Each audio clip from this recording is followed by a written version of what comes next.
G'day everyone, glad to have you all here today. We've timed this almost impeccably. Myself and Richard Watson, who's behind the camera today for Joyco. Hello.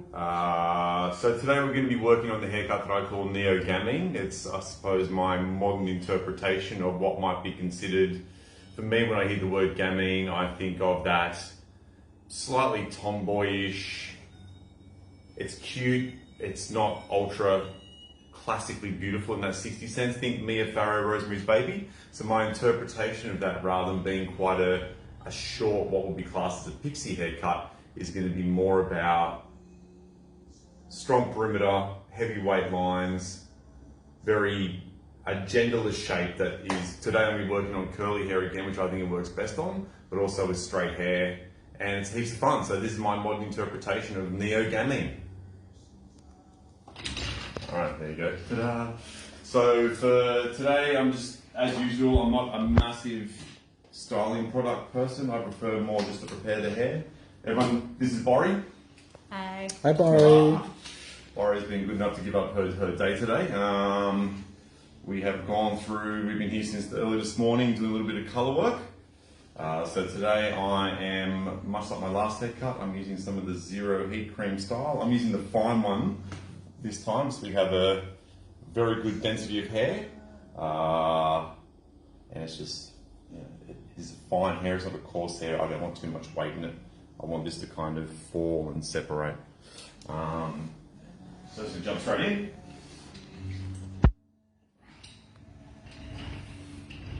So just to kind of run through sectioning, pretty simple. We're just gonna check hairline. We're going to go not quite into recession, but just below. And then we're going to follow that head shape around. I think particularly for me with short hair, anything above the shoulder requires to pay real attention to what I would consider to be sacred geometry.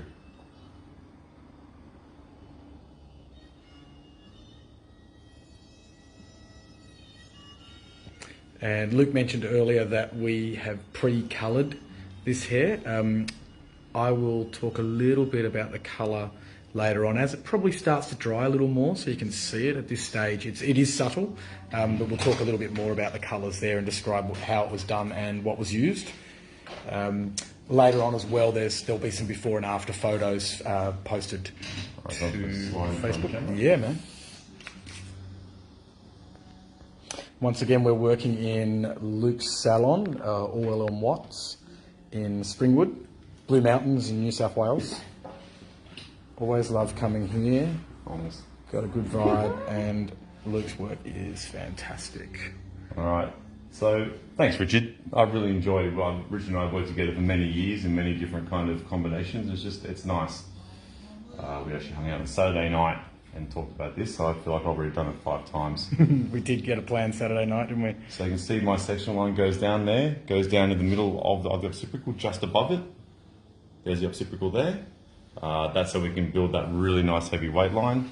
Through this front bit here, it's going to be almost like a micro undercut. So it'll be really short and tight, and then the weight line will kind of fall in around there. So in that way, that nape area in here will also be taken down as tight as I can get it with scissor. Nice. So all scissors, no clippers? All scissors, no clippers. I may go through and tidy up my hairline, but more than likely not. So it's going to be short around the perimeter, but all with scissors. Cool. I might just come around this side. Excuse-moi. There we go, team. So unlike last time, we are a man down. The band's one short. We're now a duo rather than a trio. If you have some poignant questions, we'll try to get to them, but it is a little bit hard. So I'm working on a 45-degree angle, and then with the actual section itself, now that I'm going behind the ear, I'm pulling it straight out, and then I'm keeping my knuckles on the head, and I'm pulling that top bit out there, just so we're really working on building that weight line up. Also, because Borry has a beautiful curl in her hair, I'm trying to help that kind of build out a really nice weight line.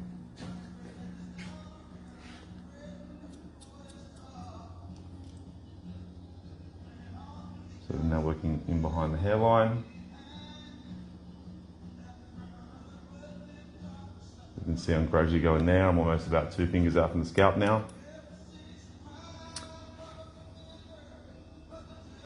So you're following that in behind the ear, following the original hairline down underneath? I am. I haven't gone quite into that yet, but you can see where I'm building that weight line around there. Mm-hmm.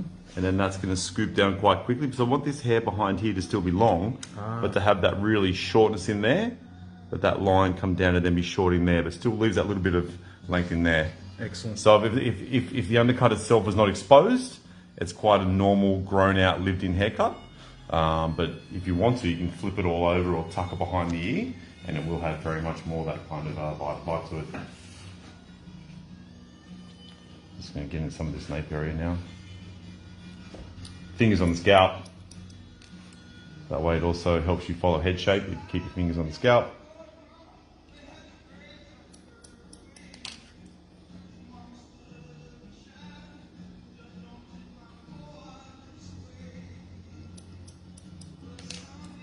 Most short hair I generally cut in this sectioning pattern.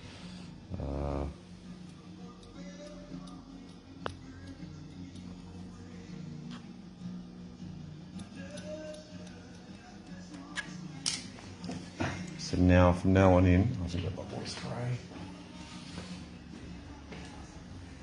I hope everyone got something out of last time I was doing this. If you have any questions about this one or the last one I did, please feel free to ask. I'm not that hard to find on social media. I do my best to get back to people. I'm not the most savvy. But anyway, back to the haircut. So now you can see we've got that weight line, so now I'm going to continue that down here.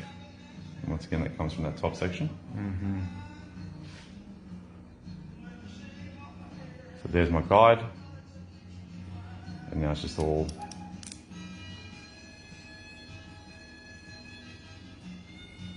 unlike my last haircut, which was all really super loose, this haircut, for this particular part of it, does require some precision. I'm just going to rotate the body around a little bit.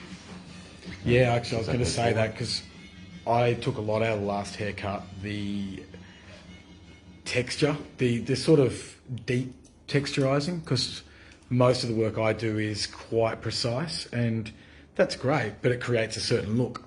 Whereas, you know, I try to create the looks that you get, I do struggle with, but after seeing some of that really deep texturizing and not being scared to go for it, did make a big difference to some of the work I've done recently. Good. I like to think that I'm teaching people, that I'm exchanging ideas on how to cut hair, not necessarily just a haircut. Exactly. I like to think that there's lots of technique involved with what I do that is transferable to different lengths or something you can add to your own work. So tip Boris head over. So you can start to see now I'm getting that beautiful weight line that's going to tuck down really neatly. We've got a beautiful, I love Boris hairline. It's got that nice kind of slightly grown out look, which I love. I'm not a big fan of super hard hairlines. I prefer like a really strong, heavy weight line. So that's interesting, because I like to get my head around that idea of the Neo Gamine, the idea of it being, almost gender neutral. Yes. Depending on what you're trying to achieve, does the hairline, does that dictate a little bit of more gender specific? Would you take a male hairline in a different manner to a female? Oh, I see. Listen, like I feel like that idea of skin up fades on the hairline is dead. I really feel more like that 2-week grown out wedding haircut is the thing that's in, where you play to your hairline, you keep it soft. I may go through there with like a guarded razor and just do a little bit more detailing in that, but for me, it's kind of cool. I quite like a natural hairline. You'll see as I'm taking this down tighter in here, I'm still not going to square it off with a pair of clippers.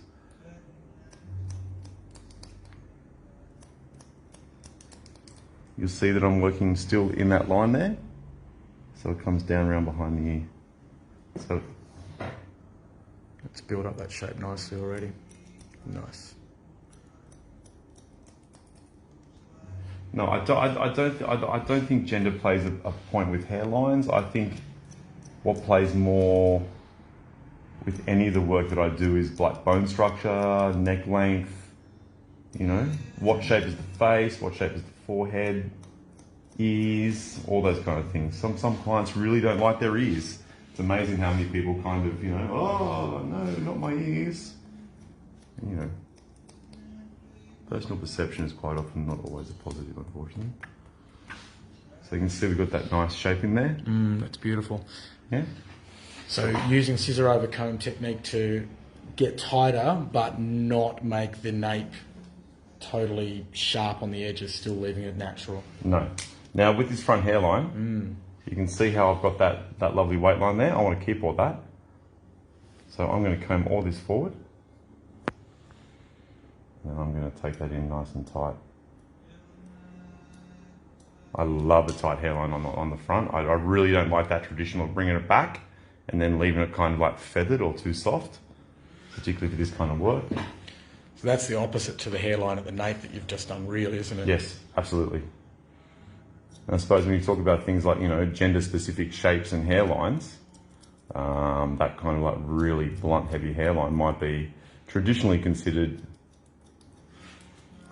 a male thing, a masculine thing to do. But for me, it just depends on the hairline, depends on the client. That's made a huge difference already from cleaning up that front hairline, but it also accentuates the weight line above it.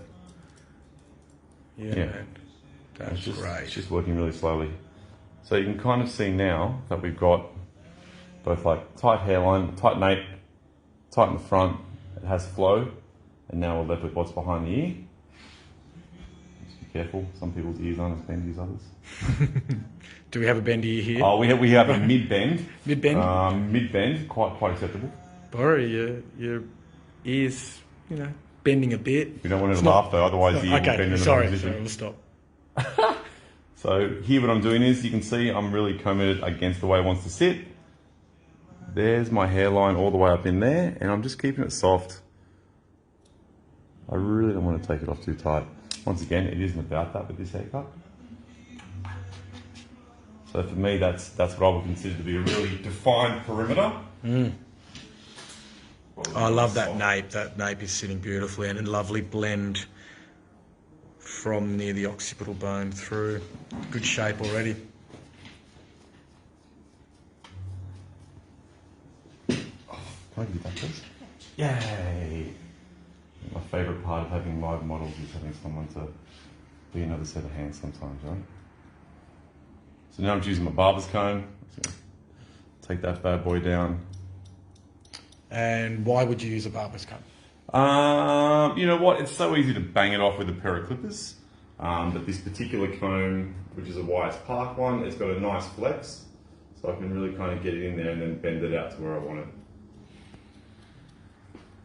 It's just all about control with the barber's comb for me.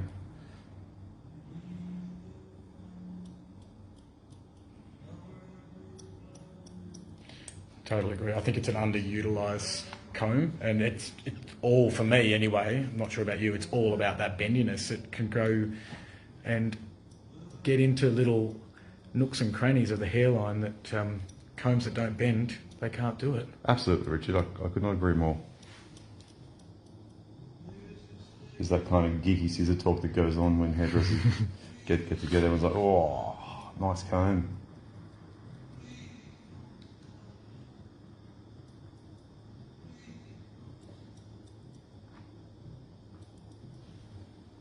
So for me, that hairline's fine for now. Maybe I'll come back, maybe I won't. But that's all good. So what I'm going to do now is just spin 40 rounds.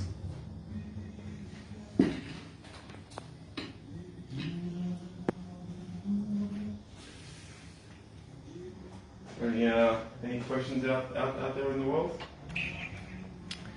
Not that I can see. I'm not sure whether we've got some coming in.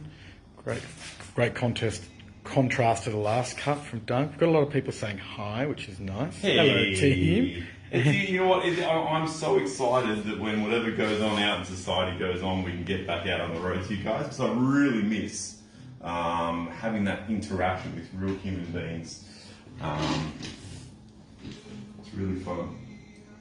It's really fun. It's really important to me as an educator and just someone who wants to just share what they do and has a real love for it. To be able to be out there and do it and see the faces and meet the people. Because, you know, after the amount of years I've been doing this, education for me is paramount. I work by myself. I'm a hairdresser 3 days a week. And then the rest of my time I make other things. I have a couple of other creative stuff that I do. But my exposure to my industry is purely through education, and that is done through the lens of Joico, which I'm really happy to be a part of. It's good. It's good. It's progressive as it can be. The world is a fast-moving place, and being able to adapt quickly is hard. But I really feel like Joico are on top of it, and this new paradigm and forum that we're all existing in today is really good. So here's my other. Let's get in and have a look. Side here. Okay. So you're mirroring the right side on the left? I am. The only difference is I'm actually going to click. Okay. So I'm going to go right under that O-bone there. Let's grab those. Sorry, get my hands out of the way and tick. It's okay. There we go. Yeah. So what I'm going to do now is I'm actually going to work now from center back, all the way around at the front, and it's going to have that kind of pattern to my hand. So I end up with that same kind of way. I work a lot from one side to the other. Yeah, you mentioned that last haircut was the same. You worked from the front right and finished on the front left by going all the way around the head. So what this allows me to do is it allows me great control, particularly in stuff like the nape area. I'm just going to spin around a tiny bit. So I can really, once again, I can get my knuckles right in at the base and really pull that grade out there. Nice. And obviously you've got your guideline from the previous side to absolutely be the guide for working your way up. And because it's graduation, I know I was going to be working from like the longest into the shortest point.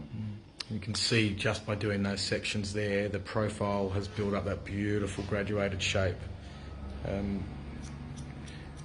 Graduation is one of the techniques that just creates such beautiful shapes underneath the O-bone.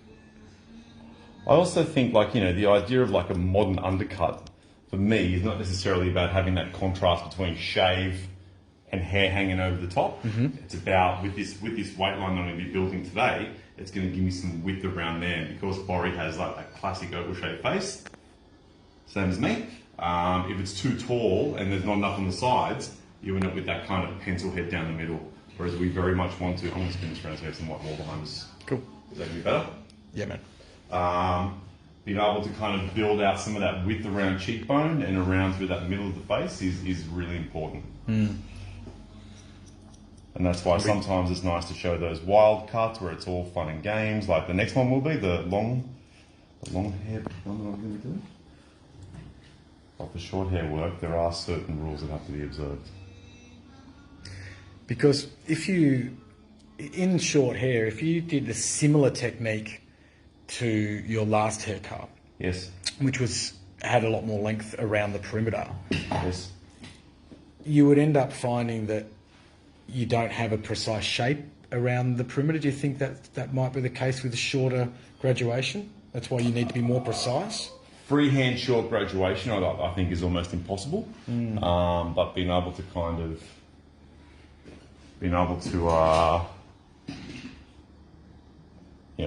get some precision in where you need it, which is with graduation. Whereas if I'm just scooping out as much as I could go from further out and then further in, I wouldn't be able to build that strength in that shape. And I know that, you know, Borry will get a haircut again in 8-10 weeks. And I know that between now and then, that shape will keep it. So now we're starting to see that weight line, like we did on the other side, come into play. And my fingers are moving around. Okay, this section underneath. And this time it's my fingertips on the scalp and this part of my hand pulling out.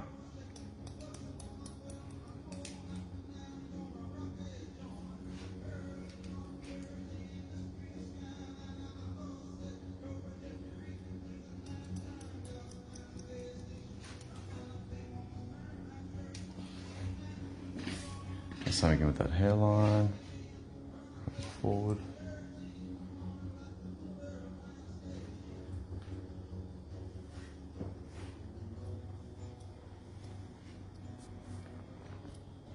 Obviously I'm working bottom to top rather than from top to bottom. If it was top to bottom, I'd be working like that overhand to push my way down, but it's going to be done like this time. Alright, so then I just tip the head over like that again. How cool's that curl? Think you'd love to leave that? It'd be so 60s. Oh yeah. Maybe next time. It's gone. So now same as the side. Quite a steep graduation, or adding to that steep graduation that's already there.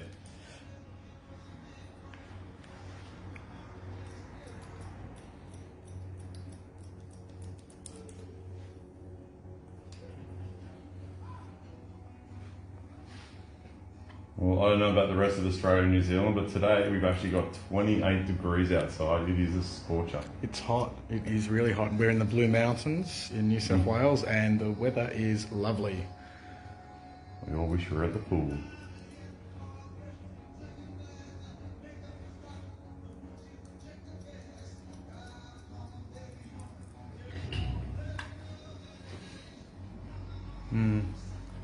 Put in that lovely graduated shape.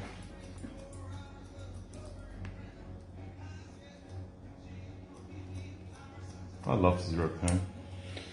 Yeah, I was going to ask, you've got quite long scissors. Are they 7-inch? They're a 7. 7-inch? Cool. All right. There was a little bit of a technical glitch there. I hope things are still running out there, people, because Facebook just told us that they were going to shut us down because of copyright issues with the music in the background. So we've just turned that music down. Yeah. Really? Yeah. Okay, cool. All right. Well, there is a future thing to think about, people. Hey, the boss gets his cut. Bruce Spring. He was the boss then, wasn't he? Sorted us all out. Anyway, so sorry, back to scissors. I wanted to talk a little bit about the method of scissor over comb. Nice control. I'm a big fan of just, particularly around my edges, really moving the scissor and the comb move as one.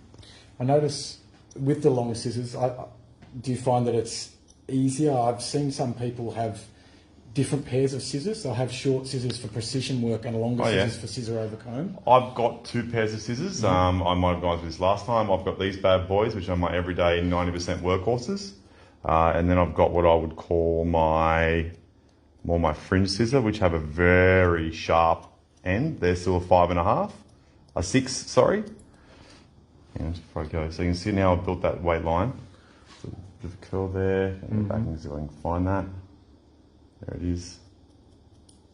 That should be beautiful. So now we've got that weight line that goes down to the top of the ear and then tucks into the nape. So I'm nice. And that was all done in one direction, starting on the right side of the head, moving all the way around.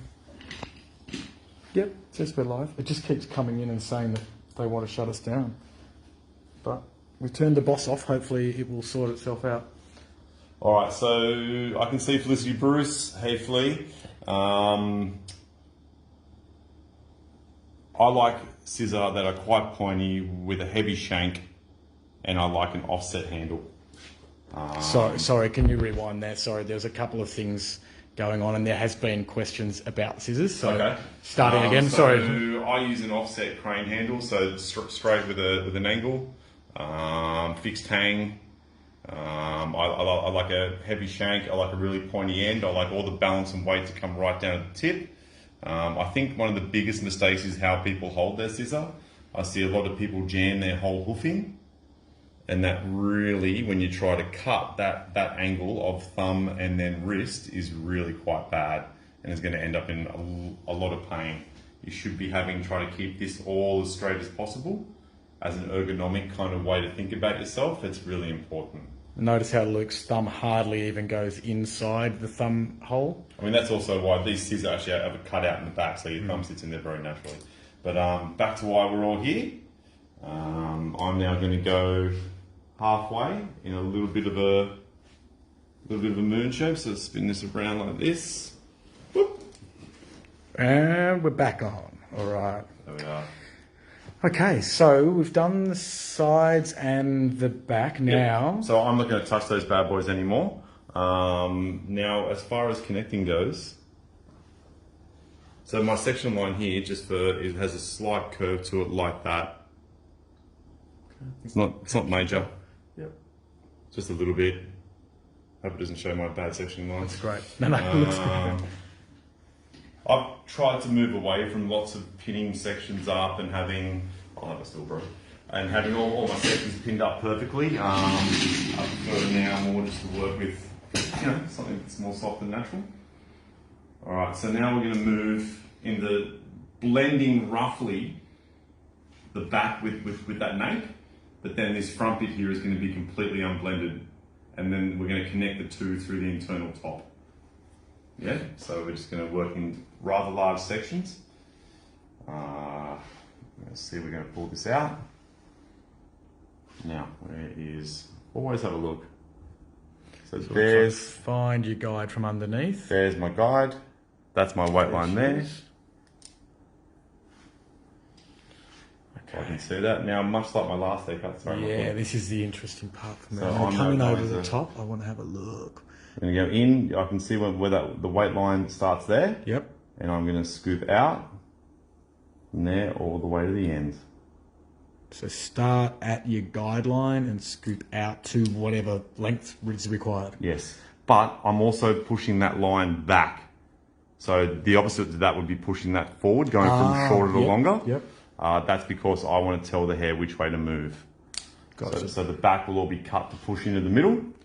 So you're wanting it to move back, so you're cutting it back. Yeah. Yep. Diagonal back, I believe it's technically known as out there in the world. Mm-hmm. On this side, it's easy to work from that part of the section to the top part of the section. It's just how it works. It works best. So you can see here, we've done our hard bit. We're now having fun. And now also with this, I'm bringing the hair straight out, but I'm not going front up, just to see your angle. up and over. So my angle's flat. Okay. Yep. I'm not going up and over. You're coming straight out. Is that still live? Horizontal. Or are we... I don't know. All right, let's keep going. So it says we're live, so hopefully you can see us out there. It says we're live. Sorry, Bruce. Yeah, Bruce might have. Bruce might have got down on this. Yeah. So I'm just moving through.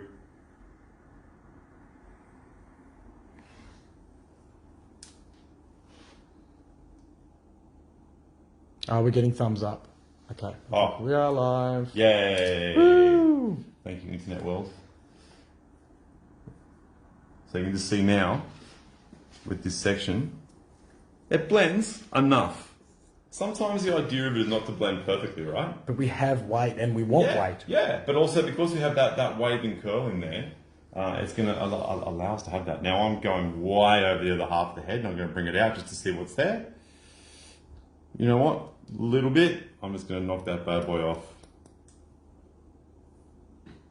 You can see here that I'm supporting my scissor and I'm with that finger and I'm just moving my thumb. Yeah, let me just zoom in on that, Luke. Okay. Yeah, just do a repeat. This is a great technique for people. So rather than having your hand out here with scissor kind of floating, get that finger out and you can really support that scissor. So the balance and support and allows you to work quick and cut your fingers less, people. Yeah, so your bottom blade rests on your finger. Yeah, literally. And because you're only actually moving your thumb. I'll do one from the side angle so you can see exactly what Luke's talking about from a different angle. Bottom blade doesn't move. That's why when you're learning scissor techniques, you should always learn to just cut with your thumb, creating one moving piece rather than two. Agreed. That's well said. I love to think that these little bits and pieces are also really nice little takeaways for people. All right, so I can keep that same motion going from... Ah, excellent. Yeah. So you're wanting it to move back, so you're cutting it back. Yep. So there's my weight line again. And this time I'm going to be going from the top of the section down to the bottom. Using the weight line from underneath as your guide for your shortest points. Exactly. Nice.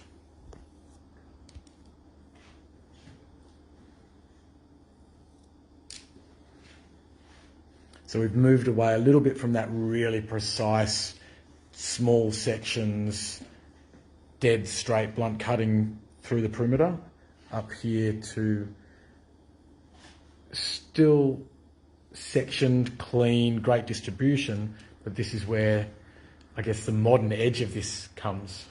If you were to do all of this blunt, it may not have that modern edge to it, do you think? It'd be bowly. Yeah. You know, Put it'd be a total bowl cut, which is like super rad and very much I'm into, but it's just a very different kind of kettle of fish.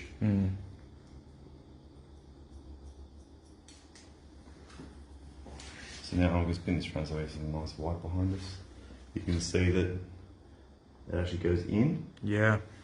Yeah, so the shortest point comes in there and the weight line comes up, and then we gradually stacked it. So if I play with all this and build this up, I've done this on really, really, really curly hair, and you end up with this kind of almost 90s Fido Dido upside down triangle, which is beautiful. Cool. So it just gives us a really nice amount of body, but as you can now see, we're starting to get quite flat through here. Yeah? So I still haven't touched that front bit. I'm now going to work that front, and then we're going to go through and loose all that top section with a one movement technique. Fantastic. Loving that profile. Beautiful. Cool, hey? Yeah, beautiful look. Super rad. All right, so the sides. I think we're starting to notice a bit of the colour in there now as well. Oh yeah. You keep going, and then I'll talk about the colour once you're done, because you're on a roll. So I'm just going to talk a little bit about this front bit, and then I'm just going to do it, and while I'm doing it, you can chat about colour maybe? Yeah, cool. So you can see here, this is the connection point. This is where the front and back connect, which is right on the ear. Now, these are my long bits, and you can see that if I swizzle those together, it doesn't look silly, but it still looks a little bit 90s kind of emo-y disconnected, right? So rather than cutting that traditionally like a bowl all the way around, I'm now just going to scissor only. I'm just going to see what the curls do. And you can do this on straight hair, I do it all the time. But we really want it to kind of hang ear and longer. So that way, as it all, we cover up that little undercut. But also know that as it dries and that angle starts to want to come out, because the curl is still going to have cover. And that's going to be my shape. Are you happy with this haircut to cut it from wet, let it start to dry and show you the shape? Sorry, I probably should have mentioned that. I'm a big fan of that cutting from wet to dry, particularly with hair that has natural texture in it. You really want to see that texture come out. It's half the fun of it. Yeah? So now I'm just going to work my way around. I'm going to it'll have it ever so slightly. It'll probably cut these bits here a little bit longer than my tip of nose, about lip, and we'll kind of have that angle to it. And then gradually that way it can all be worn forward, or it can be flipped either way. But it's all forward. So I'm going to leave Richard just to talk about that colour, which is gets cooler every time it comes out. We'll just see one more of these before I have a chat about the colour. So it's really freehand, isn't it? Just grabbing pieces. It's letting the hair show you where it wants to go, right? Just keep watching for a sec. Sorry, mate. I'm interested in this part too, so I'm sure everyone else is if I am. So we'll just watch that, because we'll definitely see this half done before I talk about colour. I've also promised Corey I won't cut too much off the front, because we've grown it from being a couple ago. We did a shorty number. Now, I will comb it, but then I'm just going to leave it alone, just so I can give it the direction I'm after. Once again, working with that idea of it not being much longer than a year. We don't want to expose the undercut, but we want the undercut to be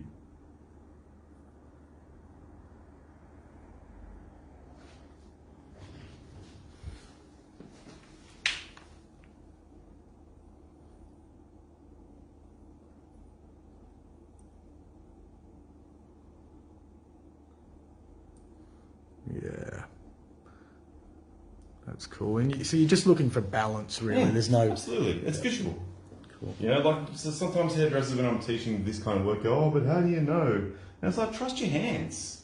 You know, like truly trust your hands. Yep. So, so Richard, while I'm just having a bit of a fiddle with and just doing some detail around the front, I might swap, and you can talk about colour for a moment. Great, thank you. We're swapping over. I just wanted to have a little chat. Hello, everyone. Quickly, if I can borrow one of your combs. So, as a global colour throughout here, we wanted it to remain very natural, no regrowth. So it was Lumishine 6NA in liquid demi, and that was applied as a global colour. But prior to that, we did some pre-lightning, and we toned with the colour intensities. The sectioning pattern through the top, I'll just roughly show you. Very simple in the way that you can imagine a classic V-shaped fringe was taken, and then throughout that V it was divided into about 12 pie-shaped slices that radiated from a central pivot point at the top of the triangle. Was it important that those were even, or was it also okay that they were a little bit kind of like messy and not too perfect?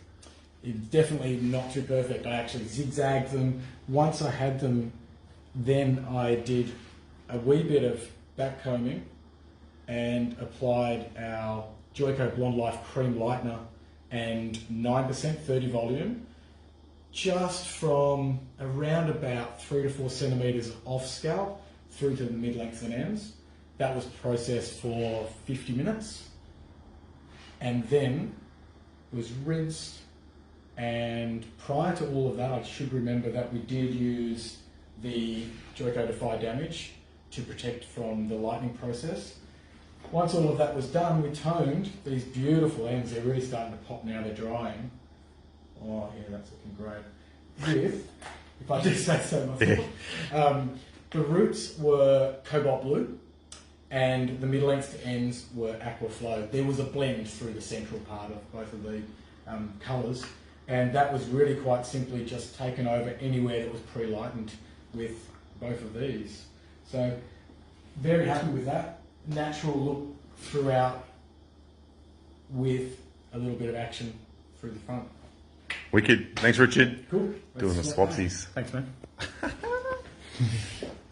I can't tell you how much it is, but like, you know, the fact that we all get paid to cut hair and have fun and talk and kind of engage with each other and have all that language and be okay and be considered professional is so super cool.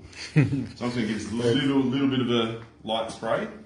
I'm just going to give it a little bit more of a shake over the face. I'm going all forward from the crown just so I can double check my... Yeah, you're right, Luke. We're in a good position because our industry, there's so many passionate people within it, and to be doing what we're doing, it's a privilege because, you know, when you are passionate about something, it's fun.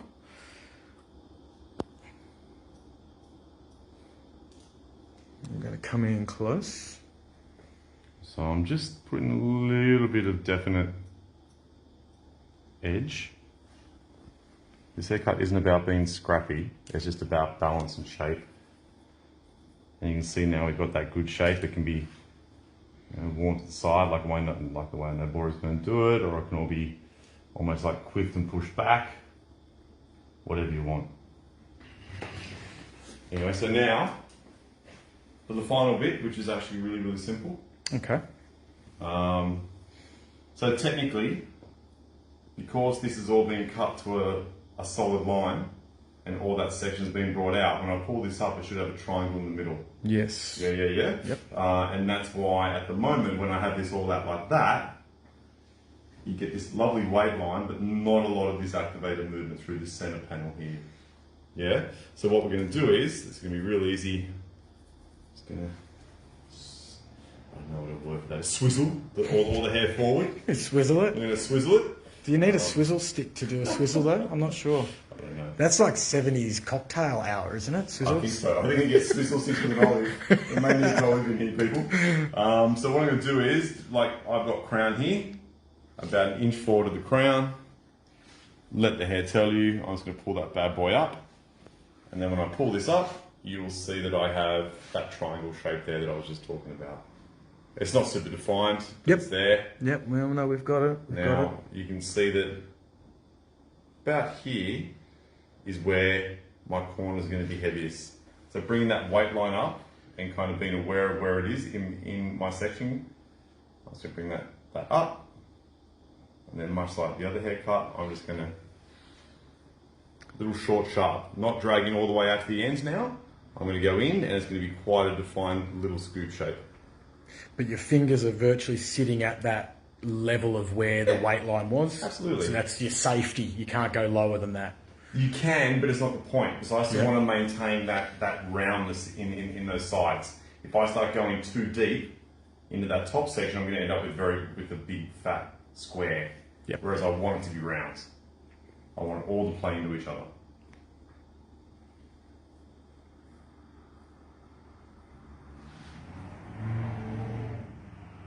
I'm very excited about what this year brings with more education. So once again, going in, that's a little short, sharp scoop. So there it is there. Whereas last time I was going out on quite a big angle. This time it goes in and short. You're cutting a portion of it and leaving quite a lot of it with the total length. It's not a blended. It's holes. It's cutting little scoopy holes rather than like a long root to end bit. Just to help promote all that natural texture. As you work your way forward, are you over directing or straight up? Just removing it? Excuse me. Sorry, directing it straight up. Straight up. Have a look from the side profile, and we are straight up. Thank you, Luke.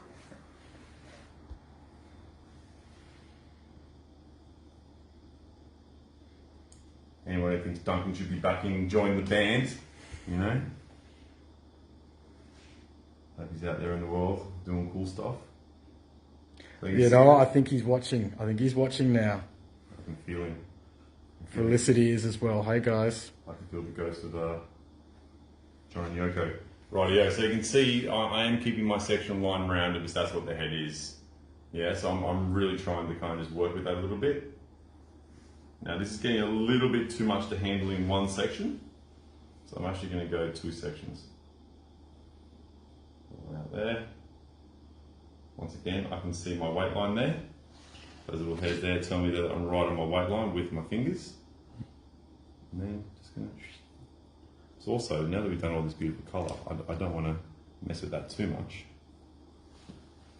Rich and I were talking about how hard it is to colour then cut sometimes when you're doing this kind of work. But lucky him and I kind of wave our hands a lot and don't use a lot of words, but we both understand where we're coming from. Now I had about a finger's left worth of that hairline. I'm actually just going to leave it for now. Now we're going to do this, which would be an interesting experiment. What I'm going to do is I'm going to take a centre part right down the middle, centre section. Even though I like to keep it nice and loose, it's still nice to check and just see how that works. What shape do you reckon it'll be? I'm hoping that it's going to have a little bit like that. So once again, it'll then retain all that weight through that eye section.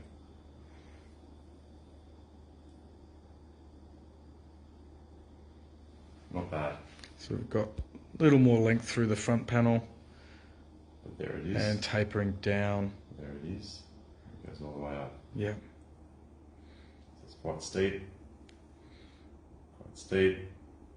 And then there it is there. There's our longest point. So all I'm going to do is just take off some of that bad boy.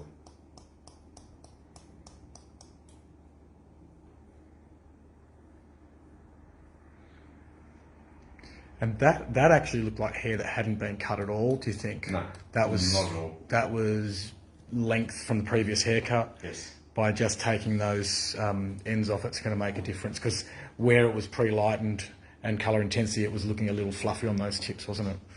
So they're gone now, and that's way stronger, even just taking off a centimetre. Ooh.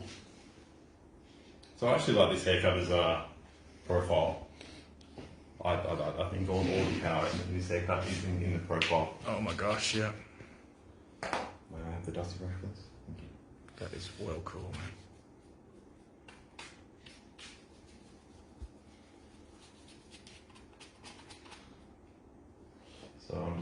to... Sorry, Richard, I'm just jump in here on this hairline. Yeah, man.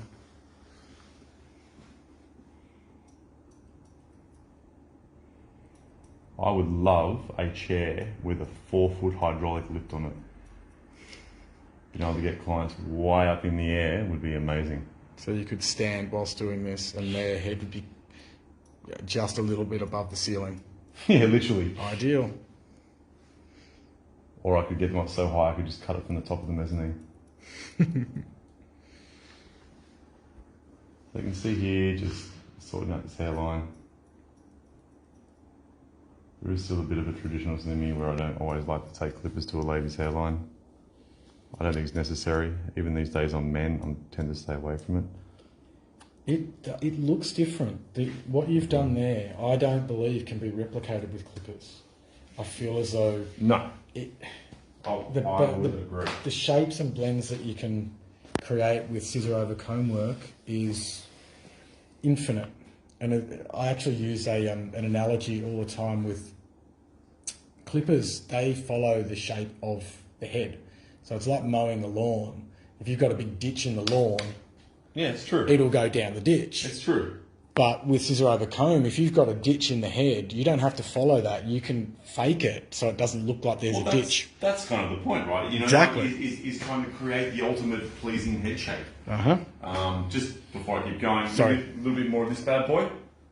Zero heat for fine. Last time we used the thick hair because you have this incredibly thick.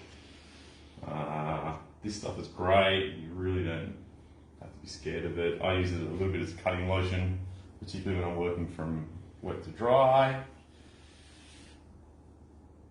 Gives me a nice bit of shine, but there's no hold. I like my curls to be super soft and super touchy. I don't want hard curls. That's a different look altogether.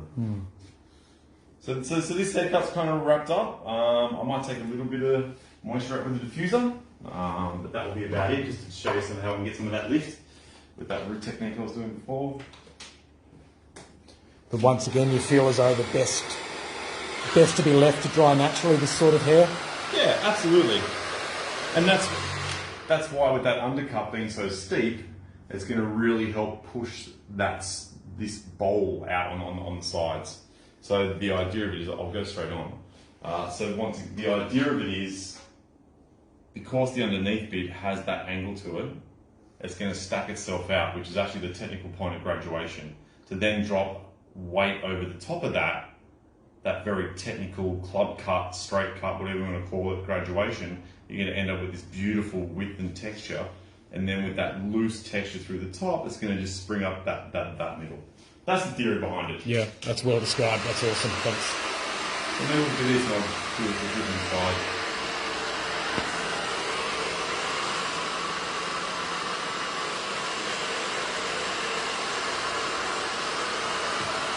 I was very lucky when Bori said she was in to be my model today. I was starting to freak out. But, you know. I think Bori's been a fantastic model. The cut and colour suit her really, really well. And just beautiful.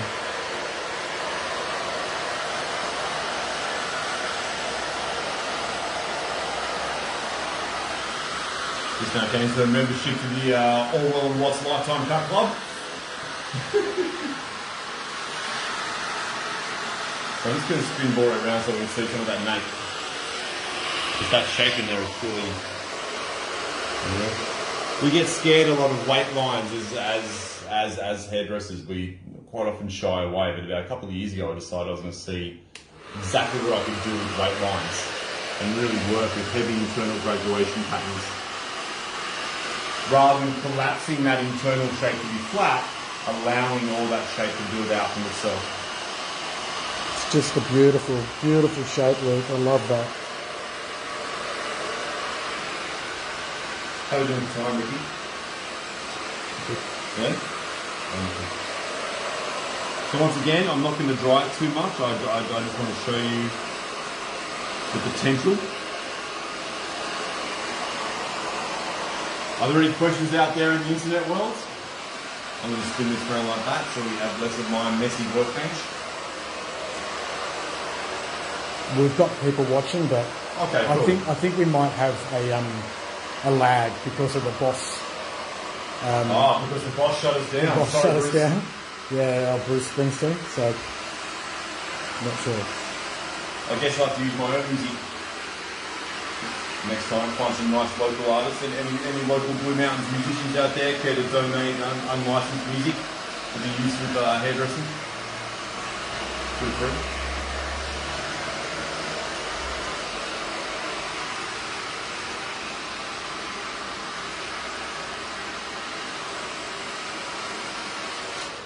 I was going to leave that.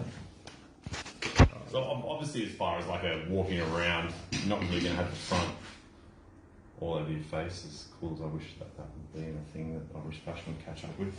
So I'm going to spin this bad boy around a bit and just talk you through what's going on again one more time. The underneath bit underneath there, really steep graduation. The line of the graduation comes from the recession, the furthest part of the recession point, top of ear, and then comes around right into there. And if you follow the shape of that head, it'll show you where it wants to go. The corners are really tight, but I've left all this beautiful length and graduation in there. So that way when we flop all the curls over the top, and we went through and we loosely blended, there is no tight blend through there. You end up with that really nice, heavy graduation shape, which I think is kind of a little bit like a modern kind of bowling interpretation. It's beautiful. That profile is just magic, Luke. And you know, if you start to learn to work with the shape of a client's head, it will tell you where it wants to be cut. Yeah? So we should have a bit of a look at that. Listen, thank you for watching today. It's been really good. I love doing this kind of thing. Hopefully we can get more going on. And at some stage come out and see you guys in the flesh and actually share some of this passion and buzz that we have in here for you. Thank you so much for Joyco for putting this on, and I really appreciate it. Thanks Richard behind the camera for this beautiful colour. That technique was simple, and I was glad to be able to add that specifically to this shape. Thanks very much. Thank you.